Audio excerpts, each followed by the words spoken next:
Today, we're jumping into one of the most audacious, just unbelievable escape stories in all of military history.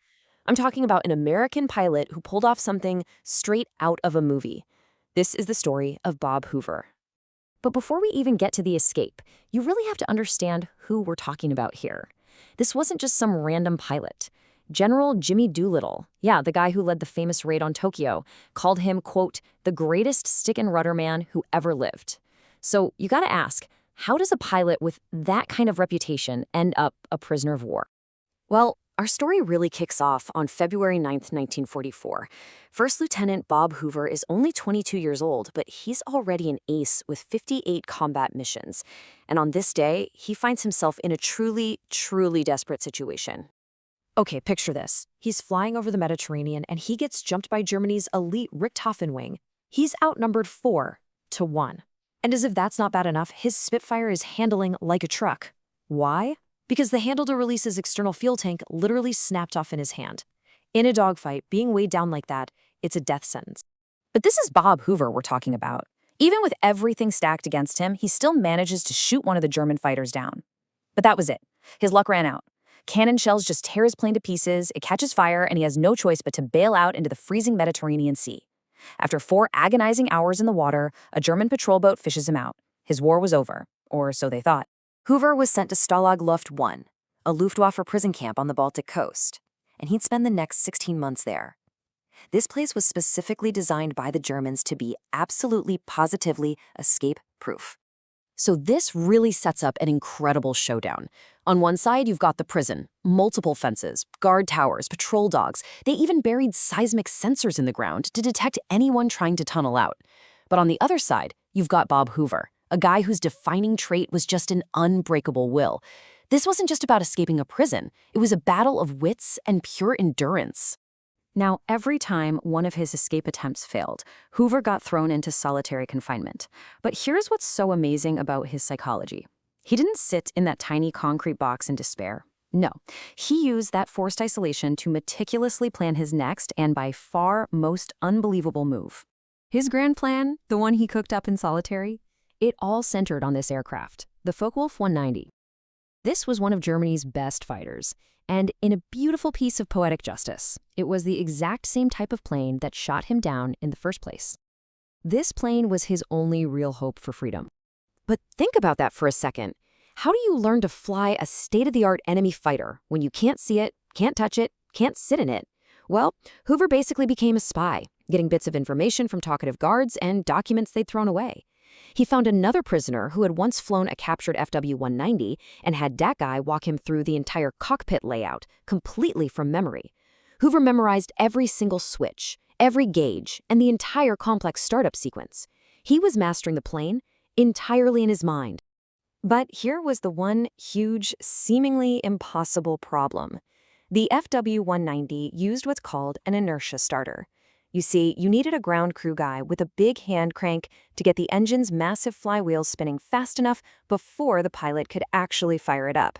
So how on earth could a lone escaped prisoner ever get this thing started? Well, his chance finally came in the total chaos of the war's final days. Soviet artillery is moving in the distance, the German guards are starting to desert their posts, and the prisoners decide to stage a massive riot. It was the perfect distraction, and in the confusion, Hoover slipped right over the western fence. So he makes his way across the countryside until he finds a German airfield.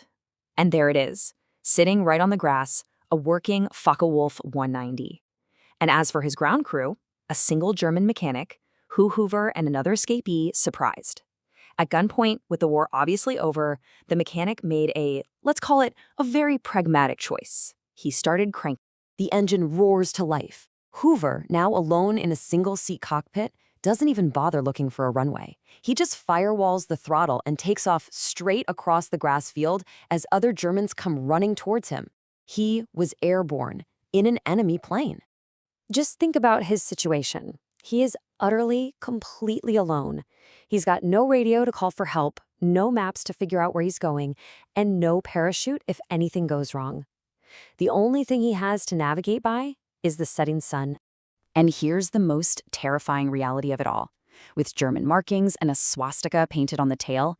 He was an enemy to any Allied pilot who saw him. They'd shoot him down in a heartbeat. And to any German pilot still flying, he was a deserter in a stolen plane. He would be shot down on sight by literally everyone. He flew low to the ground for 90 minutes until finally he spotted Dutch windmills. He was in Allied territory, but his fuel was gone. He had to make an emergency landing in a random field, and the engine died the second he stopped rolling. And his welcome party? A group of very angry Dutch farmers, armed with pitchforks, marching towards what they clearly thought was another downed Nazi pilot. He somehow managed to convince them he was an American just moments before a British patrol showed up. But you see, this unbelievable escape, it was just the beginning. The way he used those same skills, that precision, that nerve, that genius, in his post-war career is what really turned him into an absolute icon. And the irony here is just incredible. His very first job when he got back was at Wright Field, test flying captured enemy aircraft, including the same FW-190 model he had just stolen. He literally wrote the book on its capabilities. From there, he was the chase pilot for Chuck Yeager's historic flight breaking the sound barrier. He tested the first supersonic jets and eventually became the undisputed airshow king, mentoring generations of new pilots. He became world famous for his routine in the Shrike Commander, a twin-engine business plane that absolutely nobody thought was aerobatic. He would loop it and roll it, and then he'd do the unthinkable. He would shut down both engines at altitude and perform the entire routine in complete dead silence. It was an absolute masterclass in managing energy, and he'd land it perfectly in front of a totally stunned crowd. But his real signature move? That was something else entirely. This was the ultimate display of smooth, perfect control. While executing a flawless 360-degree barrel roll, he would calmly take a pitcher of iced tea and pour himself a glass without spilling a single drop. It was just this jaw-dropping, beautiful demonstration of his absolute mastery of an aircraft. So with skill like that, where does he fall in the history books? Well, according to the Air and Space Smithsonian Magazine, he's ranked as the third greatest aviator of all time. The only two names ahead of him? The Wright brothers and Charles Lindbergh. That's the company he keeps. You know, maybe his friend and fellow legend Chuck Yeager said it best. He said Hoover could fly anything, and he always flew it to its absolute limits. It wasn't something you could teach. It was this innate, once-in-a-generation gift for just feeling what an airplane could do. In Bob Hoover's story, it really leaves us with this question. What truly defines a legend like him?